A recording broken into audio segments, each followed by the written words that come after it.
ঝাড়খণ্ডের শান্ত পাহাড়ে সবুজ অরণ্যে ঘেরা 7টি হ্রদ, যেখানে প্রকৃতি যেমন শান্ত ঠিক তেমনই গভীর রহস্য। এই জায়গার নাম সাততাল।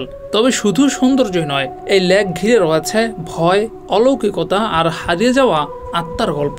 সাততাল মানে 7টি হ্রদ। এটি আসলে 7টি পরস্পর সংযুক্ত লেকের একটি গুচ্ছ, যার অবস্থান ভারতের উত্তরাখণ্ড রাজ্যে। কিন্তু এই সুন্দর জায়গাটির অতীত তা কিন্তু মোটেও সুন্দর নয়। প্রাচীন কথায় আছে, এই 7টি হ্রদ ছিল 7 ঋষির ধ্যানস্থল। তাদের আত্মার ছায়া এখনও এই হ্রদের পানিতে ভেসে বেড়ায়, এমনটাই বিশ্বাস স্থানীয়দের। তবে অনেকে আবার বলেন আরেকটি ঘটনা। 100 বছর আগে এই লেকের তীরে একটি ভয়াবহ ঘটনা ঘটেছিল। একটি গোত্রের 7 জন নারীকে এখানে বলি দেওয়া হয়েছিল এক পরিত্যক্ত দেবতার নামে। তাদের আত্মা আজও বাধা রয়েছে এই হ্রদের জলে। একবার এক ফটোগ্রাফার এসেছিলেন এখানে ক্যাম্পিং করতে। রাতের বেলা হঠাৎ তিনি দেখতে পান লেকের পানির উপর দিয়ে হাঁটছে ছায়ামূর্তি। ক্যামেরায় ধারণ করার চেষ্টা করেছিলেন সেই দৃশ্য, কিন্তু তার ক্যামেরার লেন্স ফেটে যায় নিজে থেকেই।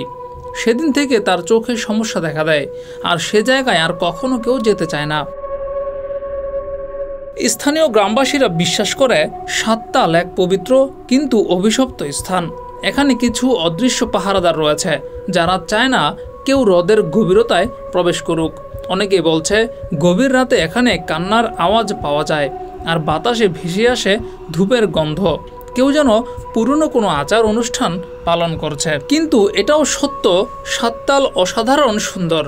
এটা একটা জনপ্রিয় ট্রেকিং স্পট, ক্যাম্পিং এবং বার্ড ওয়াচিংয়ের জন্য বিখ্যাত। প্রকৃতি প্রেমীদের জন্য যেন এক স্বর্গ। তবে যারা বিশ্বাস করে তারা বলে প্রকৃতির মাঝে যে রহস্য লুকিয়ে থাকে তা কখনোই অবিশ্বাস করা উচিত নয়। 7টি লেক, 7টি আত্মা, 7টি গল্প, সব মিলে একটাই নাম সাততাল।